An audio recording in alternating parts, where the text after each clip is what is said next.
Bonjour à toi et bienvenue sur Parlons Voyage, ta chaîne YouTube spécialement dédiée à tout ce qui tourne autour des questions de voyage, de mobilité des personnes.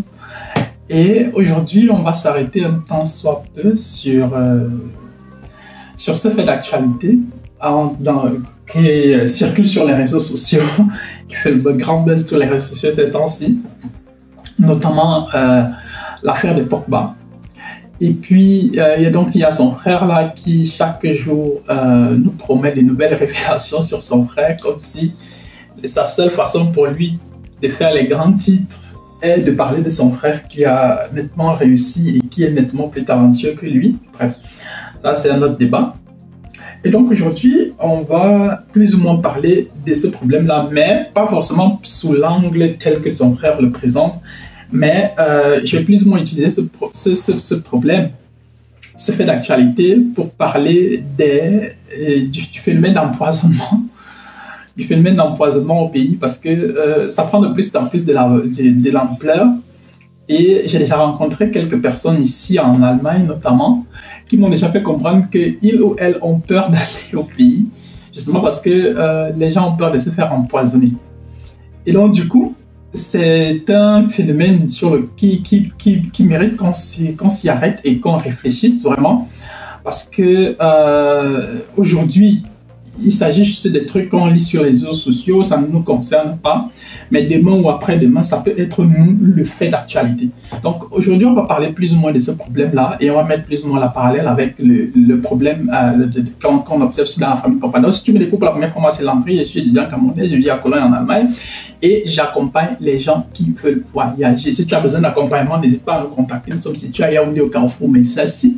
Et puis voilà, nous accompagnons les gens qui voudraient voyager pour l'Allemagne, la Belgique, le Luxembourg, la Russie, la France, le Canada. Donc voilà, nous sommes à ton service et n'hésite pas à nous contacter. Donc installe-toi et au cours des 10 prochaines minutes, bon, voilà, on va parler de l'empoisonnement au pays.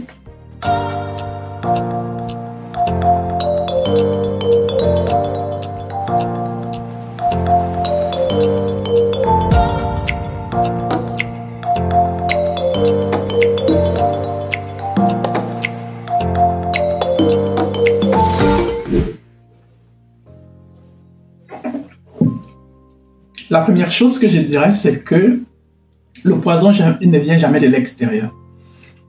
Dernièrement, il y a eu cette histoire qui s'est passée quelque part au sud Cameroun, je crois que c'était Bolovao Malmayo, où quelqu'un aurait empoisonné le gâteau d'anniversaire ou bien le gâteau de mariage et pratiquement plus de 20 personnes sont décédées. Je ne sais pas si vous imaginez plus ou moins où nous en arrivons avec la méchanceté, parfois gratuite, parfois gratuite.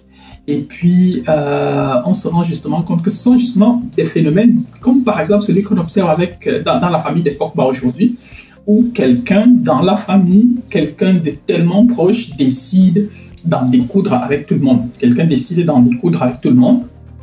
Et puis, bon voilà, c'est-à-dire quelqu'un à qui on fait pleinement confiance, quelqu'un, ça peut être ton ami d'enfance, ça peut être ton ami du collège, ton ami de la fac, ça peut être ton frère, ça peut être ta soeur, ça peut être ton cousin, ça peut être n'importe qui. Donc, un gars comme ça décide d'en découdre avec toi parce que, bon, voilà, tu comprends pas exactement toujours les motivations. C'est vrai, on a beau nous dire que quand les mégistes vont au pays, ils se prennent la tête, ils prennent les meublés, nanani, nanana. Bon, c'est leur argent, ils n'ont qu'à faire de cet argent-là ce qu'ils veulent. Donc, généralement, dans ces histoires, quand on essaie plus ou moins de voir, on se rend compte que le poison, il ne vient jamais de loin. C'est-à-dire, quelqu'un ne va pas te rencontrer comme ça pour la première fois dans un taxi ou dans un bar et il va te filer le poison. Ça viendra toujours et toujours de l'intérieur. Et donc, du coup, c'est pratiquement difficile à contrecarrer. Maintenant, qu'est-ce qu'il faut faire? Est-ce qu'il faut couper totalement les ponts? Est-ce qu'il ne faut plus être avec les gens? Est-ce qu'il faut décider de ne plus vivre en société? Ou alors, il faut tout simplement décider de ne plus aller au pays? Beaucoup moins, mais de toute façon, ça c'est plus ou moins l'une des solutions que les gars ici décident du moins l'une des solutions pour laquelle pas mal de gens optent de plus en plus. Mais moi je pense que ce n'est pas vraiment la solution. Moi je pense que c'est pas vraiment la solution parce que tu décides de pas aller au pays aujourd'hui ou pas, bon, un jour ou un autre tu finiras par y aller, un jour ou un autre tu finiras par y aller. Et entre parenthèses, tu t'exposeras toujours. C'est-à-dire, il vaudrait mieux qu'on oriente la question, la question et le point vers autre chose. Il faudrait mieux qu'on apprenne aux gens autre chose. Il faudrait mieux que les gens changent complètement de paradigme, parce que si on doit avoir peur de vivre ou bien d'être heureux avec les nôtres, je ne sais pas avec qui on sera heureux. Donc, c'est un peu absurde, mais bon. Donc, du coup, lorsque on regarde un peu le CV du grand frère de Pogba, on voit sa carrière footballistique, on voit les clubs dans lesquels il a joué, on voit où il joue aujourd'hui, on regarde la carrière de son petit frère Paul Pogba, on se rend compte que ce n'est que, c'est que de la jalousie, parce que son frère est nettement plus talentueux et son frère a nettement eu jusqu'ici une bien meilleure carrière que lui. Peut-être la Carpath, mais il a eu la carrière que lui, il n'aura jamais. Et donc, du coup, s'il faut faire la parallèle avec notre cas, c'est que chez nous, on aime tous quand on est pauvre. On aime quand tout le monde est pauvre. On aime quand on souffre tous. On aime quand personne n'a l'argent. On aime quand personne n'a réussi. On aime quand on est dans une famille où on est tous pauvres. On aime quand on est dans une famille où on crève tous. Et donc, du coup, si dans une famille, il y a une personne qui essaye plus ou moins de tirer son épingle du jeu, ou bien de s'en sortir tant bien que mal, il y a certaines personnes qui décident donc, ok, on verra.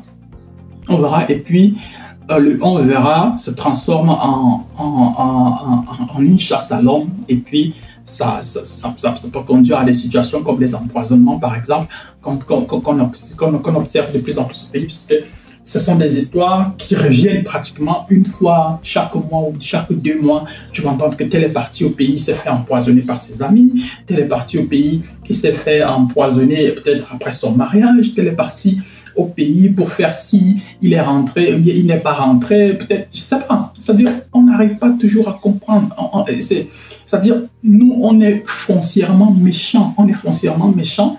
Et on n'a pas encore compris que la meilleure façon pour nous de nous en sortir, c'est-à-dire nous en tant que société, nous en tant que peuple, c'est-à-dire l'ennemi, c'est pas nous. Déjà qu'on n'a pas déjà beaucoup d'argent. On n'a pas beaucoup d'argent.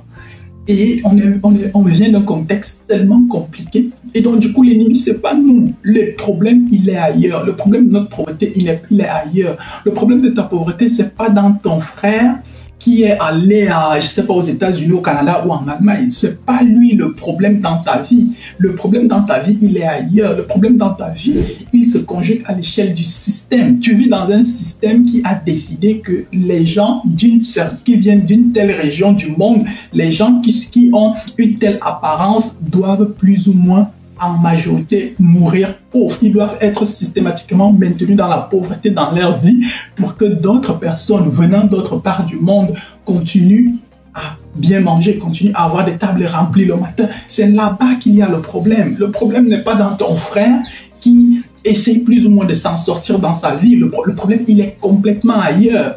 Et donc, du coup, peut-être aussi parce qu'on est tellement aussi pauvre qu'on n'arrive pas à nous dépasser, on n'arrive pas à atteindre ce niveau de réflexion-là.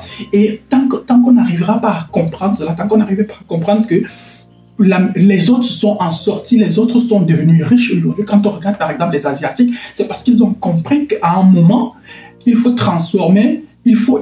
Ça sert à rien d'être un requin dans une mare d'eau. Parce que si tu es un requin dans une mare d'eau, un jour tu vas te retrouver piégé parce que tu ne pourras plus te mouvoir. Il vaut mieux transformer la mare d'eau en un lac, ensuite le lac en un fleuve et le fleuve un jour en une mer et la mer un jour en un océan. Ce n'est que le jour qu'on arrivera à atteindre le niveau d'un océan, que tout le monde, qu'on pourra avoir 20 000 requins. Il y aura de la place pour tout le monde. Il y aura de la place pour tout le monde. Et c'est là-bas le vrai problème. Le vrai problème, il est à l'échelle du politique. Le vrai problème, il est ailleurs. C'est-à-dire, au lieu de t'acharner, au lieu de chercher du poison, ou bien, je ne sais pas, d'aller voir les marabouts pour en finir avec ton frère ou ta sœur qui est plus ou moins allé en Europe, ou bien qui est plus ou moins allé. Donc, le problème, il est ailleurs. Tu devrais plus ou moins te poser des questions sur ta propre vie. Tu devrais chercher à savoir ce que tu peux faire pour changer ta vie à l'échelle du système. Comment est-ce, par exemple, au lieu d'en vouloir à ton frère, demande à ton frère comment tu as fait pour arriver au Canada.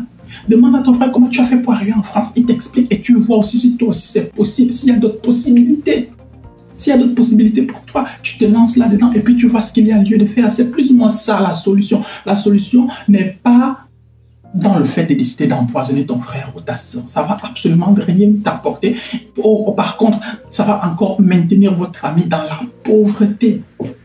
Et le jour qu'on comprendra que en fait le problème il est ailleurs, le problème c'est pas ton frère, le problème c'est pas ta soeur, ce jour-là on aura résolu un problème.